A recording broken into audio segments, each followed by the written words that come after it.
Welcome, everybody. My name is Stacy Purslow with the New Hampshire Farm to School program and the New Hampshire School and Youth Garden Network. And this is a webinar on winter gardening and food preservation with kids, and is part of our winter and spring webinar series.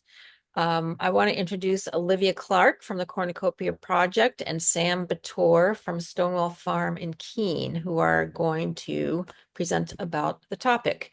If you have any questions, please put them in the chat and we'll just try to answer them as we go along. And there may be also some time at the end for more discussion. So I'm going to turn it over to Olivia. Hello, everyone. Welcome. It's fun to see other New Hampshire folks and also Iowa. That's so exciting.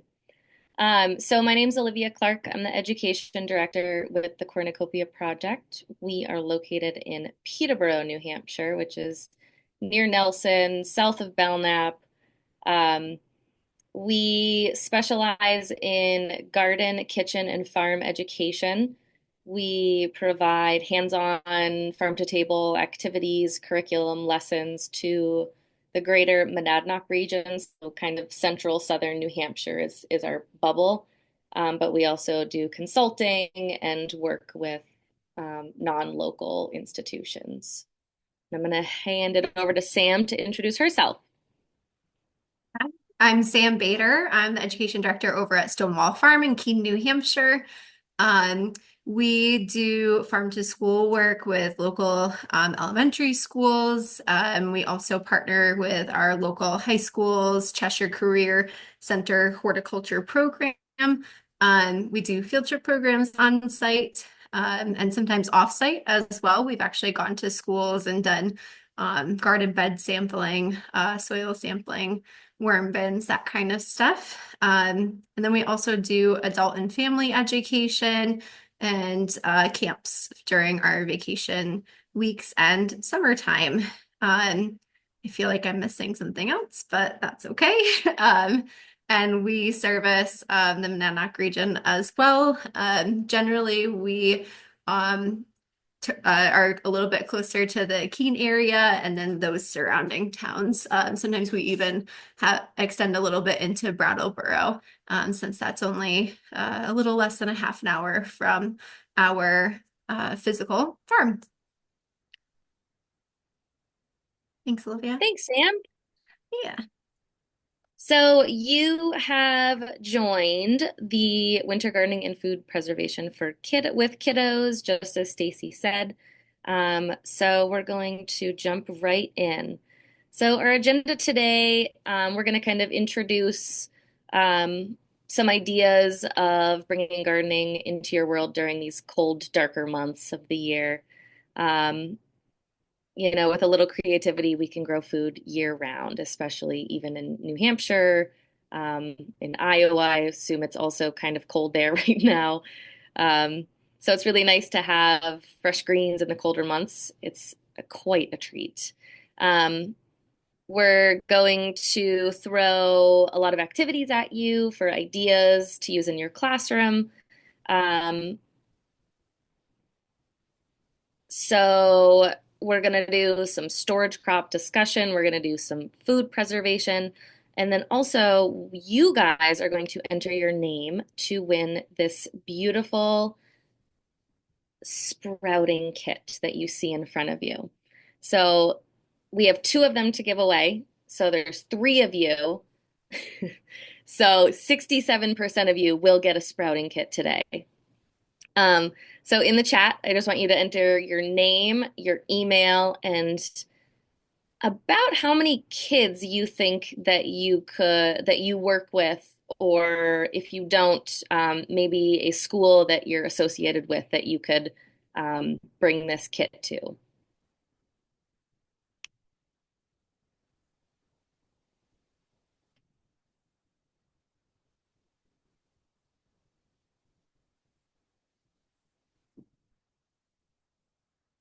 While you're doing that, I'm gonna head on through so we stay on track. One thing I want to say is throughout the presentation, Sam and I have embedded some cross-curricular connections in the activities this kind of illustrates that gardening can be embedded in any curriculum. You're doing a math lesson and you can start seeds and then bring in some growth work, some graphing. So it's really a really special subject because you can really do anything with it.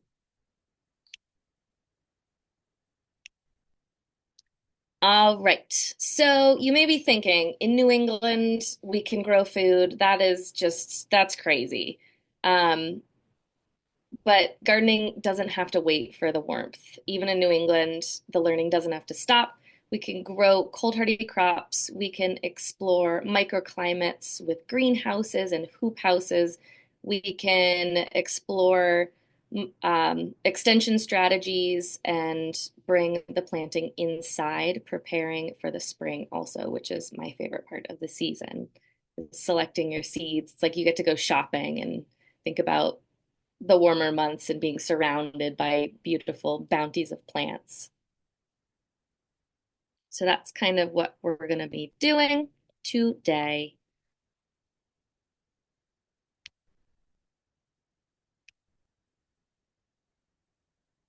So what are cold hardy crops? We just kind of landed on that phrase. So these are plants that can survive being exposed to frost. And some examples are in those pictures. We've got garlic, we've got spinach, and we've got kale are kind of our three main ones. There are extra. They have adapted over the years, over hundreds, thousands of years, to withstand the cold. They actually produce excess sugars in the warmer months, and they are stored in the plant cells and they act as an antifreeze. And so, one of the things I love telling my kids is that, when we grow food in the winter, it's actually sweeter. It tastes better. It's just like, it's so yummy because of that antifreeze or those sugars. They actually they change the taste of the plants. Um, so the plant moves the water from inside the cells to the outside so the cells don't burst. And that is where they can safely freeze without damaging the cells. As the plant thaws, the water can be reabsorbed by the plant to prevent dehydration, which also helps with drought conditions too. So plants are pretty cool. And below the soil, so you can even talk about trees and perennial plants. Below the soil, these plant roots continue to grow and keep the plant fed by storing starches in the roots. And those starches can then feed the plant that's above the soil and keep it alive. Um, and surprisingly, this surprises me every time I hear it, is that the soil temps are usually higher than the air temp in the winter. And the snow actually acts like a blanket, like insulation, to keep those plant roots cold. So it keeps the feet of the plant warm. So I thought that was very interesting. Some activities you can do around cold hardy crops is exploring zone hardiness, which you can do in any climate.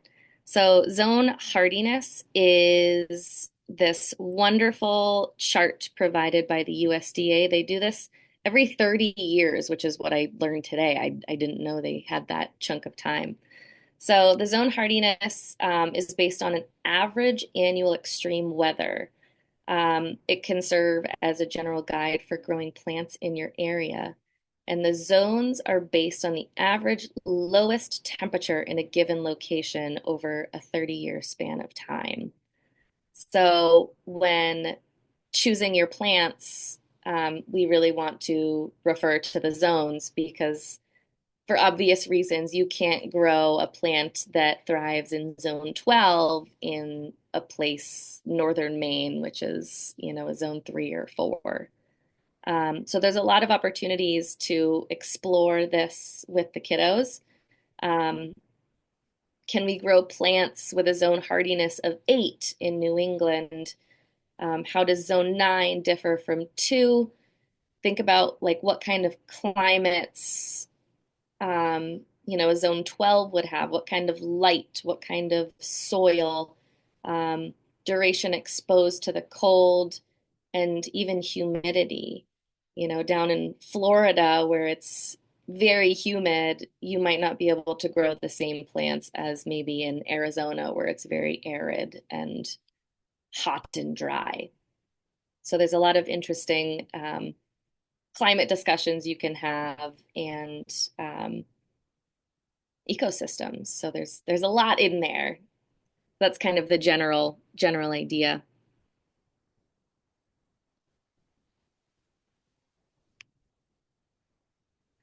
So for season extension, this is one of the best ways that we can keep food growing in New England, or really just anywhere that has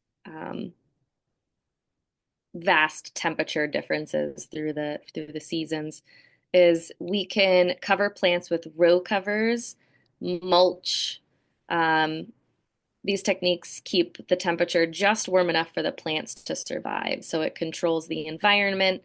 A lot of structures like greenhouses and high tunnels can increase the humidity of the environment by capturing those water molecules through that happen through respiration, and that makes a more humid environment, which is really great for starting seeds, having little baby seedlings.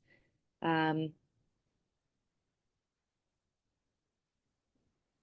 they create a longer harvest window, which is really great for farmers who are growing food for profit or for a living. And it also is great for growing food in your classroom with your kids because it allows you to have food longer into the season because we all know school starts in the fall and then soon it's winter and all of a sudden, oh no, we can't garden anymore. But what if we had row covers and we could harvest spinach or kale until November? And you can explore how the sugars taste different within that spinach and that kale. So it's a really cool thing. So like I said, some examples could be the low tunnels, which is the bottom picture. So those are like 2 feet tall. And then above it is the high tunnel. It's just a taller, low tunnel. And that is what captures the humidity really well because it's a plastic covering, and it's big. A lot of people call them greenhouses. Um, but it doesn't have a concrete floor, so you can grow right into the ground. Those are a little more expensive for obvious reasons and might not be a good option for you in your classroom or for your kiddos, but those low tunnels are a lot more affordable and you can easily do that with kids. Another one is to use mulching or putting organic material around the base of your plants to protect the roots from frost, as we talked about um, earlier. When we grow garlic on our farm, we plant the cloves and then on top we put a layer of straw.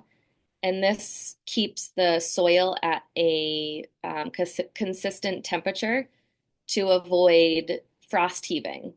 So the heating and the thawing of the heating and the freezing of the soil can actually push the seeds out of the ground and then expose those seeds. And then all of a sudden, all of our garlic is frozen and we can't do anything with it. So the mulch really helps to insulate the soil and the plant roots below.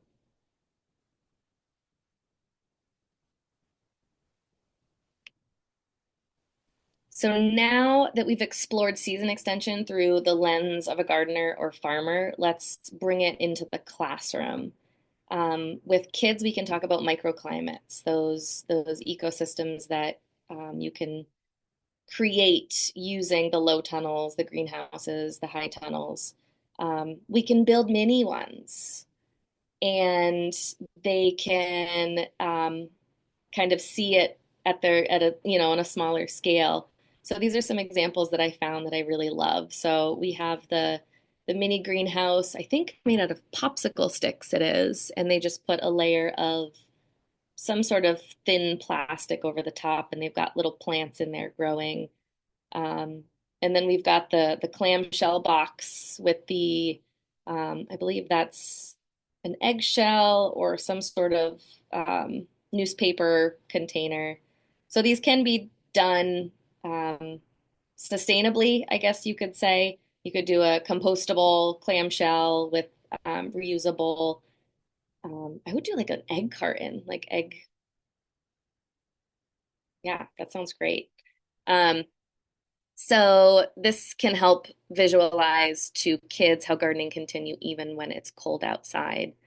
Some ideas for cross-curricular is keep a growth journal and collect observations, hypotheses, questions, and kind of just follow these plants as they start to grow inside the classroom.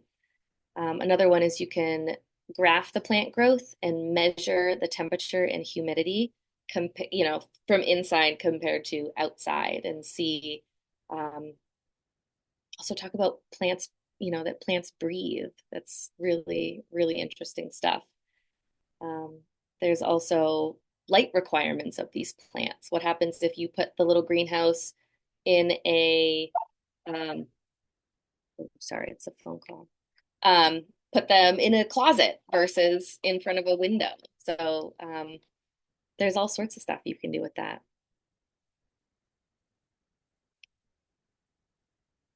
So here are some ideas for some more indoor gardening.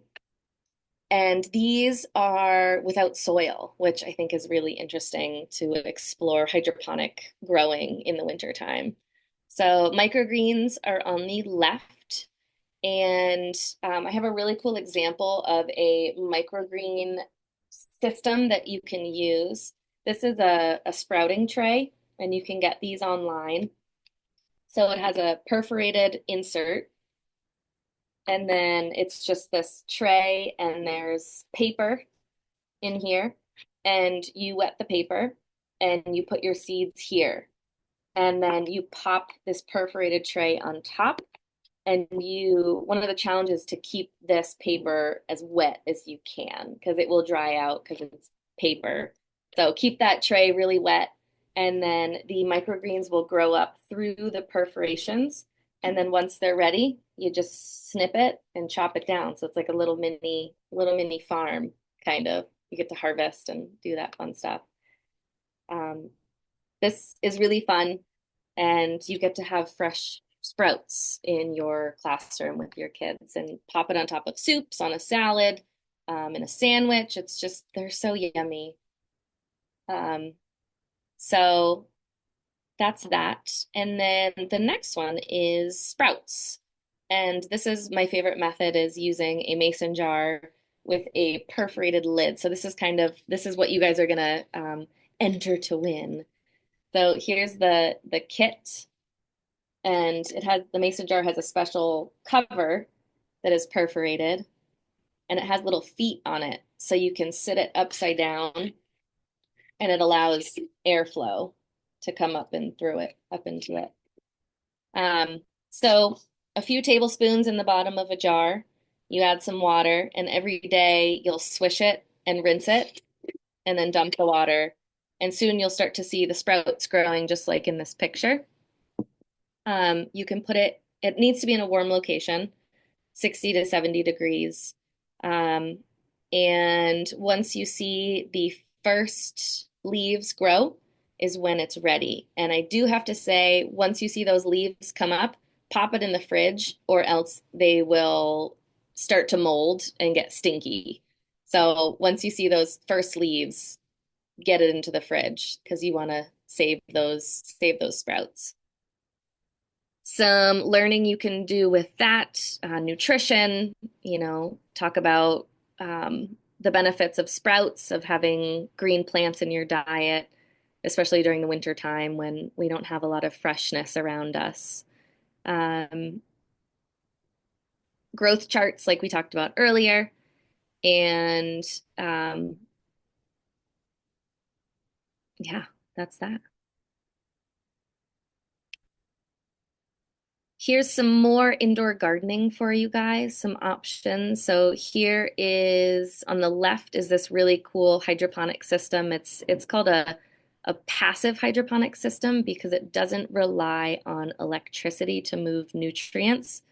It has a wicking system that draws water up to the plant roots, and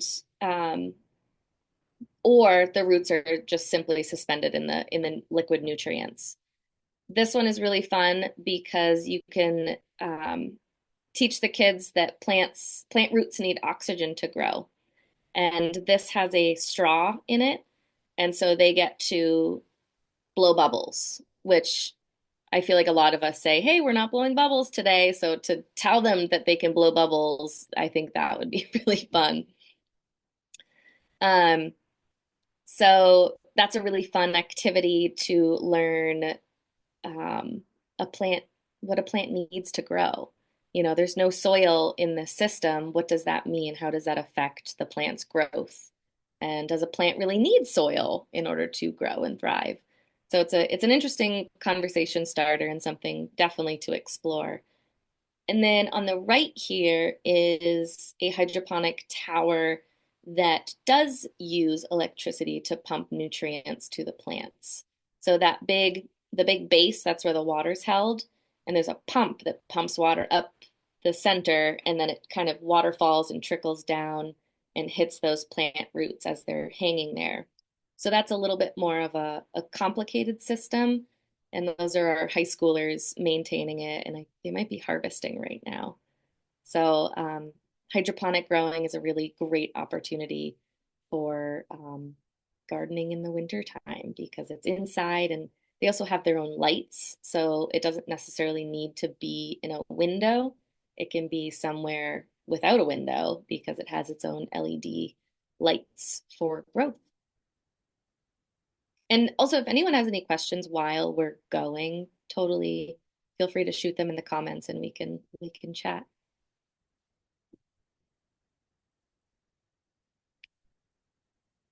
So this is a very exciting time of the year. We get to plan our gardens. We get to visualize those perfect weed-free beds that exist all year long.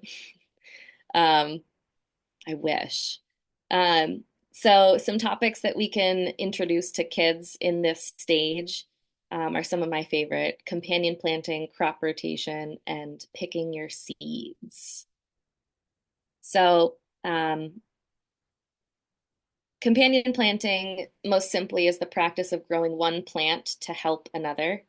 A good example is planting garlic or onions next to lettuce because pests love eating lettuce, but they are deterred by the strong scent of garlic onions, which are alliums. So good pairings help to deter pests. They attract beneficial critters, like if you plant nasturtiums next to the flowers attract the beneficials to the space where the plants are growing. So planting flowers amongst your vegetables is a really great idea. They help with improving soil fertility, which we'll talk about in a minute. They can also help with weed suppression. So if you grow squash beneath corn, it kind of creates this blanket so that weeds don't grow, and Sam will touch on that a little bit later. And then, yeah. So crop rotation, the practice of planting different crops sequentially on the same plot of land. This can improve soil health, it can optimize soil nutrients, and help combat weed and pest pressure. So an example of this is planting corn. It takes up a lot of nitrogen. And after that, we can plant beans, which adds nitrogen back to the soil. So we can discuss with kids, what if we planted broccoli in the same place every year? And it's this idea that pests and diseases would happily make themselves a permanent home as their preferred food source is there every year. So they're like, hey, we're going to settle down here because my food is here every year. So thank you. So by rotating the crops, we can disrupt that pattern so that diseases and plant and pests don't get too comfortable. They kind of have to move around and adjust. Another way to introduce this to kids is breaking plants into two categories, heavy and light feeders. So if we have a plant that eats a lot, uptakes a lot of nutrients, and then a plant that doesn't, do we want to plant that heavy feeder year after year in the same spot as it's taking up a lot of nutrients? Or should we, intercrop or plant in something that doesn't feed as heavy? So there's a lot to talk about when planning your garden and selecting your seeds. So one of my favorite activities to do is I love looking at seed catalogs. The pictures are so beautiful. So a really cool activity is to do seed catalog collaging. So this kind of goes in with planning your garden and looking at the seed catalogs, exploring the information in the seed catalogs, but also you get to dream a little bit. And so the kids can cut out pictures of their favorite crops that they want to plant, pop it on the page, and then maybe write a little bit about it underneath. And it's more of just like brainstorming, idea boarding, but it's really beautiful. There's some really great pictures there. So yeah, it could be a visual representation of their dream garden.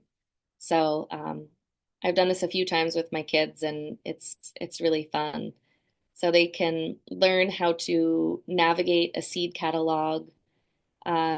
They can do some writing activities with this. They're also learning about when to plant their seeds, so they're incorporating math into that learning and so much more. Teachers are very creative, so we can really embed whatever we want to into these lessons. All right, so I'm going to hand it over to Sam, who's going to discuss what to plant and how to preserve it to ensure we have fresh food longer into the cold months. Thanks, Olivia. So I'm going to start off by talking about storage crops. Storage crops, if you didn't grow these last year and have them available to you now, a lot of times you can still find them in your local co-ops from local farmers, even at this time of year. So we're going to talk about what storage crops are, how you can maximize your space and nutrients in your garden, particularly with storage crops, recipes that you can do with kids right in the classroom, and then also some food preservation techniques. Next slide, please. Thank you. So storage crops, they're the perfect plants for school gardens. A storage crop is a vegetable or a grain that can be kept for a long period of time, as long as it's being stored properly. For example, we have all these different beautiful pictures up here of some storage crop examples. We've got butternut squash, potatoes, onions. There's this weird brain looking thing off to the right-hand side called a celeriac root. Really yummy, tastes like celery. You can use it in soups. We've got beets, dried beans. So there's certain beans that you actually leave them on in their pod and on the plant until they dry up in the fall. And then you harvest them, and they have beans inside at that point that have hardened and you can use in soups during the winter time. Carrots, believe it or not, are a storage crop when prepared correctly, and pumpkins as well, as other squashes. These are just some examples here. These are fantastic crops to grow in your school garden because you plant them in the springtime, and then they're not really doing much during the summer other than growing. And then in the fall, when you come back to school, that's when you're doing your harvesting and preparing them for the winter.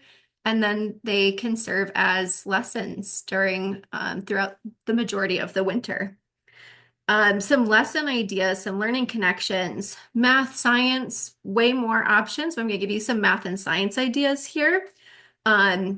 you can calculate when your crop is going to be ready to harvest.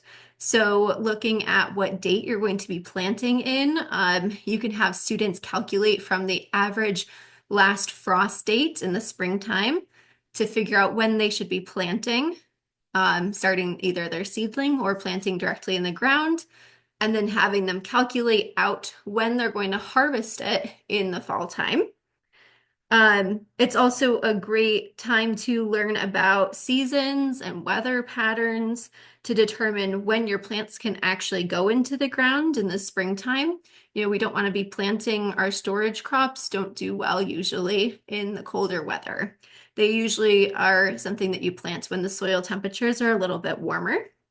So you could actually do graphing activities, looking at soil temperatures as you go throughout the spring season and kind of seeing how colder night times and warmer days really help and impact the soil temperature as it's warming up. You can even do sorting activities where you sort by plant part, for example, roots, tubers, fruits, leaves, that kind of stuff. Okay, next slide. Maximizing space and nutrients in your garden. So with a lot of our storage crops, as Olivia was speaking about earlier, that there's some light feeders and heavy feeders. A lot of our storage crops are heavy feeders because they're in the soil for so long, and they, especially with squashes, they oftentimes grow to take up large amounts of space in the garden bed. So there's this really, really cool example that I've been wanting to do for years, but haven't gotten the opportunity yet. You can see it on the left-hand side. There's this arch trellis. And the idea here is that your squashes, you train them to grow up this, including your butternut squashes that just take up large amounts of your garden space. And when they grow, they actually dangle their fruit down through the spaces in the trellis. And it really saves you a lot of that space in your raised garden beds. That's what a lot of schools do, is they have raised garden beds. Olivia spoke a little bit about utilizing companion plants, and this is a great way to maximize space and nutrients. If you have tomato plants, for example, that you grow up a trellis, then you can have tomatoes right underneath them. The tomato roots and the carrots are totally fine near each other, and then you have your growth patterns going in different directions. Tomatoes growing up, carrots growing down. Another example is potatoes. Potatoes are heavy nitrogen feeders, and they require a lot of spacing between their rows. They have to be planted 30 to 36 inches apart from one another. And so that leaves plenty of space to plant beans in between. Beans don't have long roots, but they do sequester nitrogen down into the soil, which your potatoes will then have a wonderful time eating up. And one more example is the Three Sisters garden, which a lot of people have been talking about, particularly in recent years, where you have squash, corn, and beans. So you have your corn growing straight up. You have your beans. You get pole beans to wrap around the corn. You can do the dried beans with this. That would be a great opportunity to try that out. And then you have your squashes at the bottom that are growing out and filling in the space around to really suppress those weeds. Some lesson ideas. So again, some learning connections to math and science. You can talk about what plants need to grow and to thrive in their spaces where they're trying to grow. You can talk about how shade affects growth. You can talk about growth habits, the size and the shape of the plant, which direction they grow in, and even measuring spaces between plants and talking about how to better utilize that spacing. Okay, next slide, please. Oh, one of my favorites. I love doing cooking in the classroom with kiddos. Um, I think it's a great way to introduce students to healthier options of their favorite foods.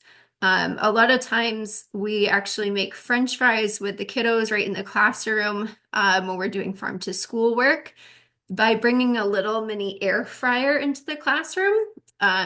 You can chop up your potatoes into nice little French fry shapes and teach kiddos about using healthier oils like olive oil, um, teaching them how to season their potatoes so that they taste nice and yummy, like what they're used to getting maybe at McDonald's. And then do the air fryer trick.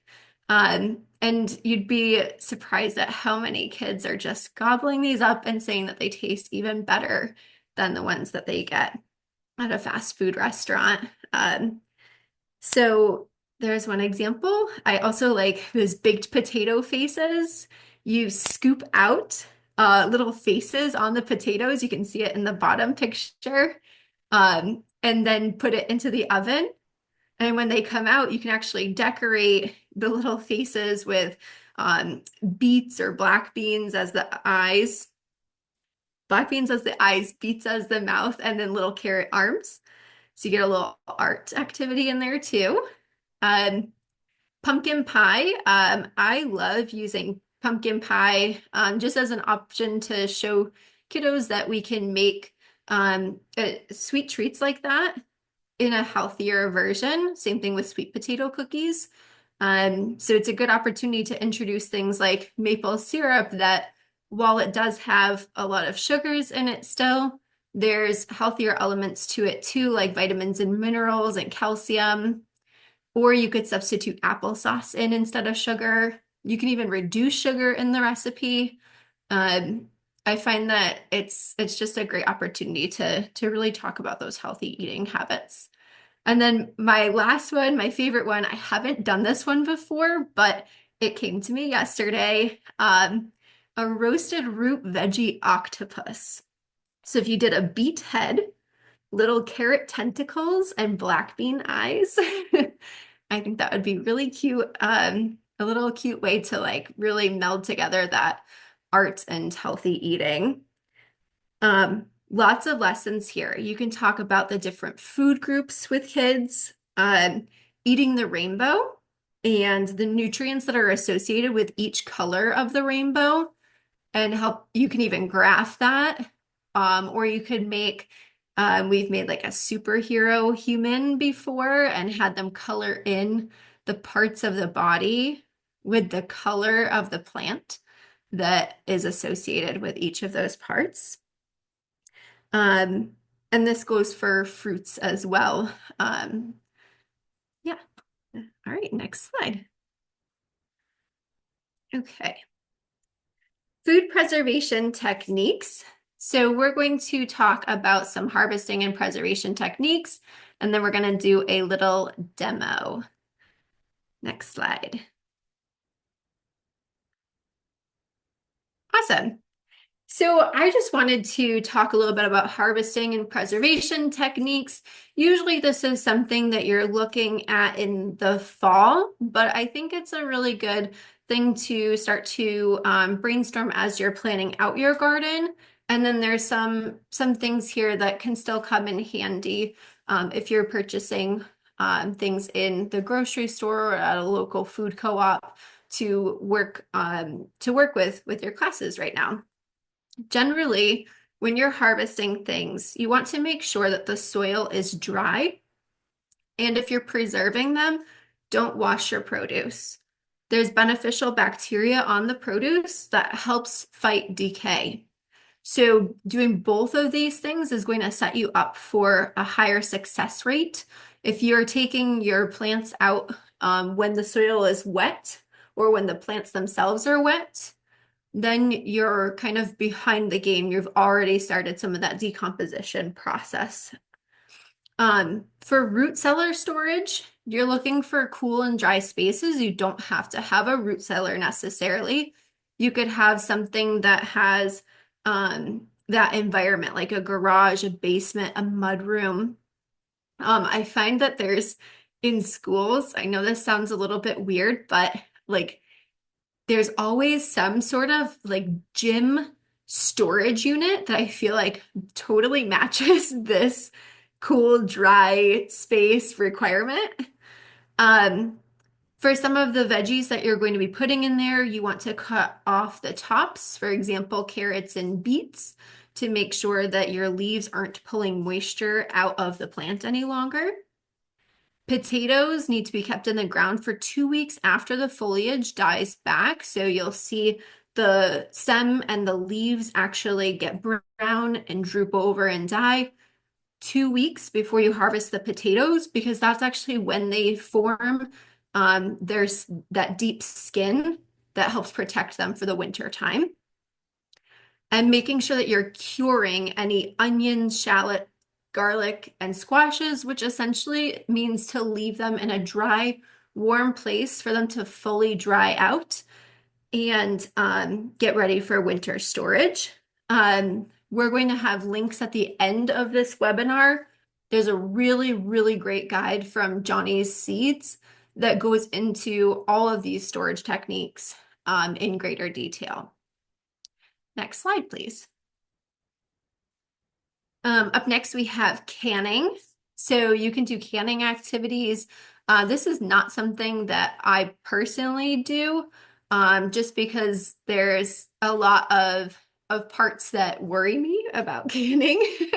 I'm always worried that I'm not going to have a good enough seal, and that something's going to spoil on me without me realizing. But if this is something you're comfortable with, you could do canning with kiddos. You can make jams and pickles and chutneys, and you could either find a way to can in your classroom, or you could bring it home with you. I could see using a hot plate with your canning setup on top of a hot plate in a classroom, I think would be just fine. You can dehydrate and dry foods using a dehydrator, an oven, or just hanging it dry. You can see in the picture off to the right that these people have actually braided their onions and their garlic so that they can hang dry throughout the winter time in that dry storage space. You can do fermenting with kimchi and sauerkraut and stuff like that. Kimchi is actually incredibly easy to make. It's no special equipment needed. And I'm actually including a recipe for that as well. I made it on my, just right on my countertop when I was in college. I made a giant one, and you save a lot of money for doing it that way versus in the store, and it helps you preserve your cabbage and some other veggies for the winter time. One of my personal favorites is infused olive oils. You put your herbs right into the olive oil, simmer it on the stove top, and then you could either freeze it into little ice cubes or store it in the fridge. The freezer is my favorite way of saving up a bunch of produce to use throughout the winter. You just wash it, cut it, dry it. If you have greens, especially, you blanch them. So you throw them in a pot of boiling water for a minute, take them out and put them right into ice water, let them dry and freeze them. And that will last you a good long time throughout the winter. And then lastly is pickling. So pickles, carrots, radishes, you can kind of do, you can experiment and try a lot of different foods, pickling them. I've seen beans before as well. Some lessons that could go with this: human adaptation. So over time, people used to preserve food out of necessity. It was very important to survival during the long winters. And so this actually is an adaptation. It's a behavioral adaptation versus a physical or physiological one. You could do experiments like storing a carrot in different ways, like the fridge, in soil or sand, on the countertop, and observe changes over time. You can cut different storage crops to observe their structures, discussing how thick skins, starch content, low moisture keep them storing well. You can research different cultures and how they've relied on storage crops throughout history, get some history in there, and even discuss modern versus traditional storage techniques. And you can talk about sustainability of preserving your foods and being able to utilize local foods throughout the year versus having to ship it in from other countries. Okay, last slide. This one's a fun one. Hooray! We're going to do a quick demo. I really wanted to show you guys how easy pickling can be with refrigerator pickles. So this is not a long-term storage technique. This will last you a couple of weeks, but it at least extends the season just a little bit. I just have to grab one thing off the stove, so give me 3 seconds. I'm going to bring it right over.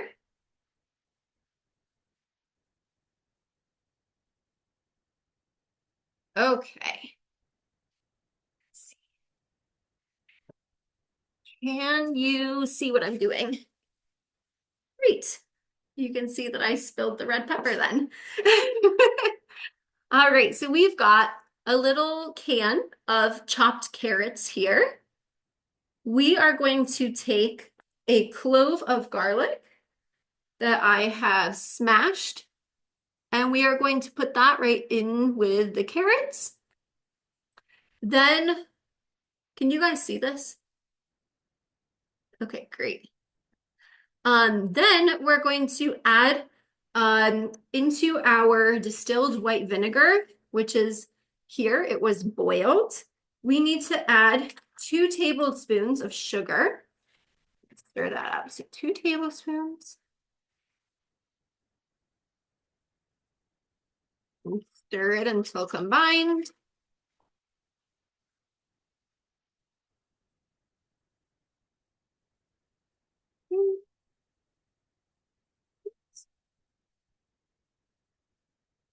Okay. We're going to pour until this is full. Great. We're adding a teaspoon, 2 teaspoons of kosher salt.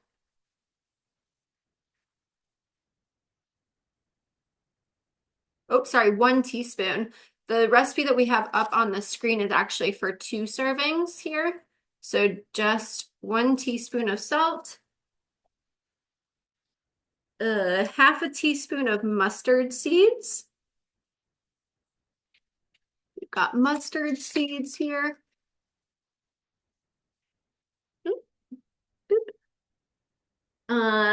A teaspoon of black peppercorn kernels.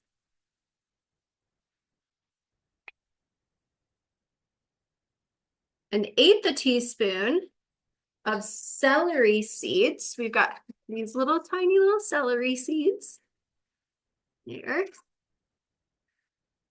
And last but not least, an 1/8 of a cup, or 1/8 of a teaspoon rather, of crushed red pepper flakes. There we go.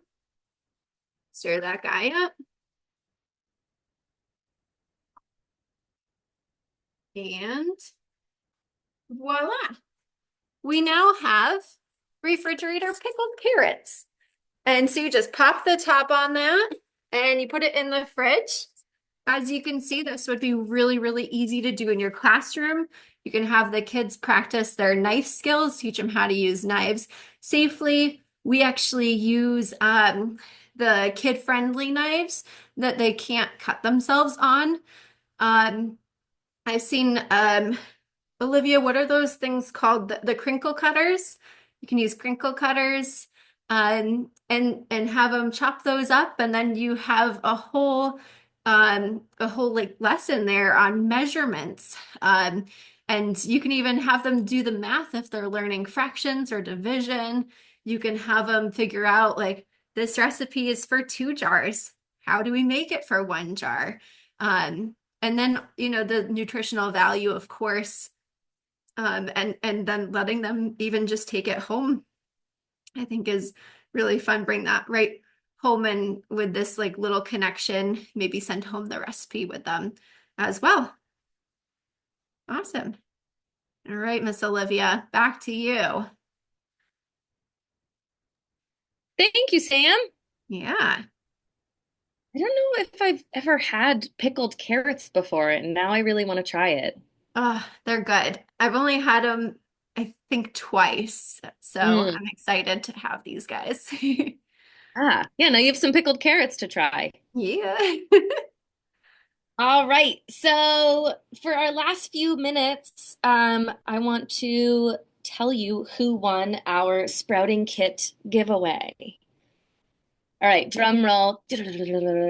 We have Valerie and Kristen. So you guys both won a sprouting kit, and I will be in touch with Stacy and I'll grab your emails and I will connect with you to get an address to send those to. So thank you so much for coming. So here are our resources, and I'll also get this to Stacy for you guys. So we've got the hydroponic for kids lessons. We've got the zone hardiness map and how to use it. We've got a list for where you can find the sprouting trays, seed catalog activity, Johnny Seeds, post-harvest. Yeah, I mean, you guys can read it and see. So it's just resources for you guys and the recipes we used. Um, and those are all available to you.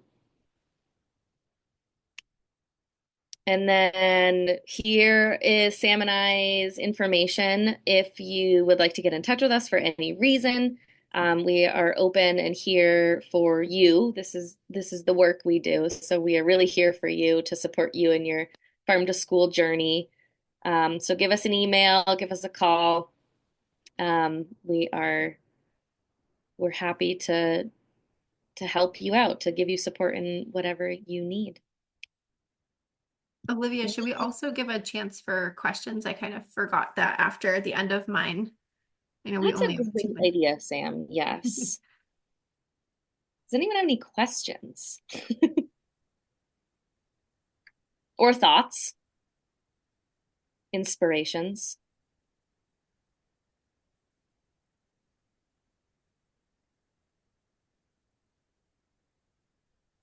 Want to try the sweet potato cookies?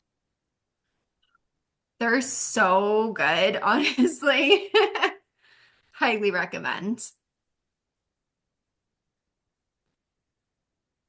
I also wanted to mention, so Olivia and Cornucopia Project coordinate the Monadnock Farm to School Network. So Valerie, if you're interested in joining that, I can connect you with Olivia and she can give you some more information about that. There's another place to find resources and support for what you want to do in Nelson. I did see Valerie just asked us, most crops grow in the winter. How do you deal with that? If it's a dry summer, the crops will fail. Oh, most crops grow in the summer. How do you deal with that? If it's a dry summer, the crops will fail. Um, that's a great question. I guess my question is, do you mean so during the summer when no one's at school? Is that kind of what you mean? Okay. Um, some strategies that we have used are, got it. Cool, thanks. We use volunteers to primarily help us out with the school garden. So we are contracted through Conval to teach at all the elementary schools, and we have volunteers that come help us with the classes and the lessons. And so then we also ask them to go and visit the school gardens every once in a while to water them, especially if it's dry. They do some weeding too. Another group that might be helpful for you, Valerie, is the Master Gardeners. They are a really amazing opportunity. And Stacy, do you work with the Master Gardeners?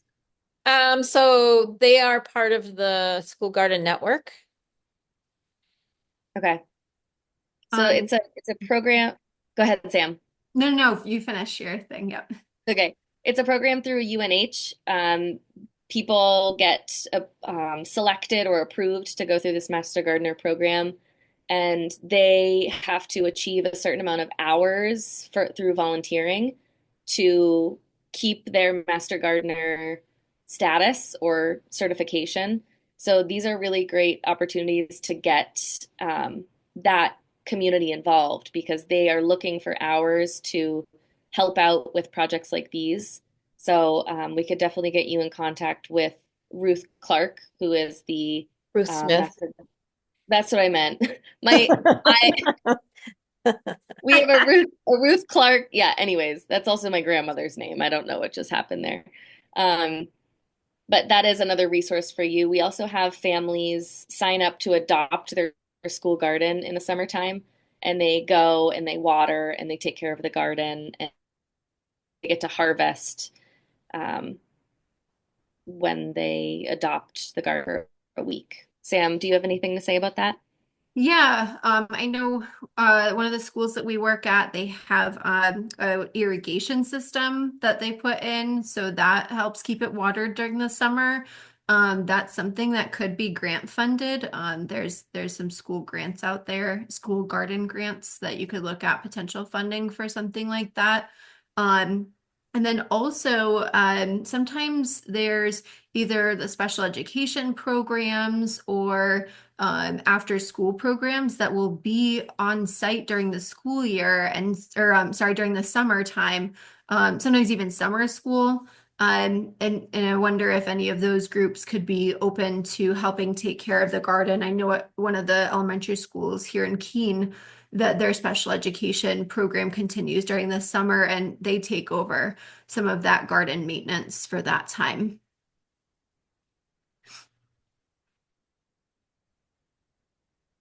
Those are good reminders.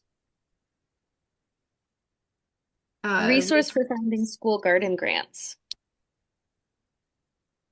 Sam, I'm gonna throw this to you because I don't do a lot yeah, of the grant hunting yeah. stuff. Yeah, I know kids gardening is the first one that comes to mind. They have a couple of the grants throughout the year for that. But I'm sure too there's another one I just can't think of off the top of my head right now. Um, but we can add that into that resource list before this all gets sent over to them. Stacy, do you have questions for grant hunting? Yeah, I just put a link in the chat with a funding list. I think Whole Kids Foundation has a grant opportunity out right now. So you could look up that one.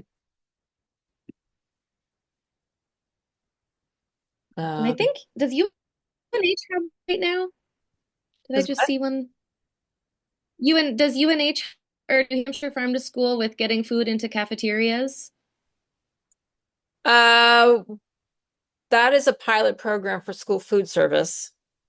Okay, never mind. Yeah, the Master Gardeners have free seed program available right now.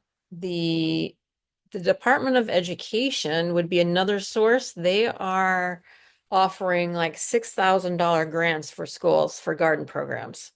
So I'm not sure.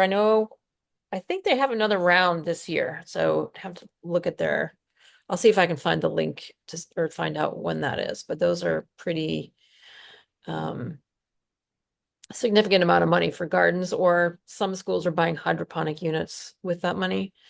But I'll see what I can find out and also send that along. I just found a really great resource list from New Hampshire Ag in the Classroom too, specifically for garden funding. And there's a ton of grants on there. So I popped that in the chat. Stacy, I didn't see yours come up in the chat. I'm not sure if that's just on my Yes, I end. just went to Valerie, but I'm going to change that to Oh, great. everyone.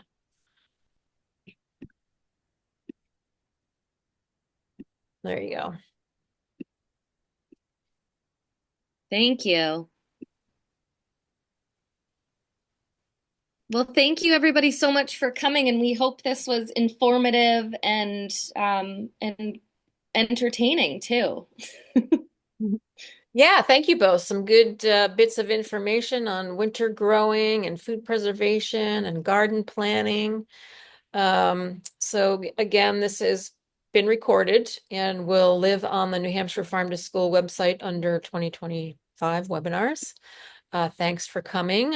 We have another webinar coming up next Tuesday, the 11th at 3 o'clock about Food Corps, which is like AmeriCorps. It's partially federally funded program that helps with, if you get a Food Corps volunteer, you can help with school gardens, taste testing in your cafeterias, anything related to like food and schools. So, so we'll be learning more about that program and how you could get a Food Corps person. And that is next Tuesday at 3 o'clock. So maybe we'll see some of you there. But again, thank you both to Sam and Olivia and for everybody that attended. And I will follow up with resources and connecting about with funding and all kinds of stuff and get your addresses for the sprouting kits. So thanks, everybody.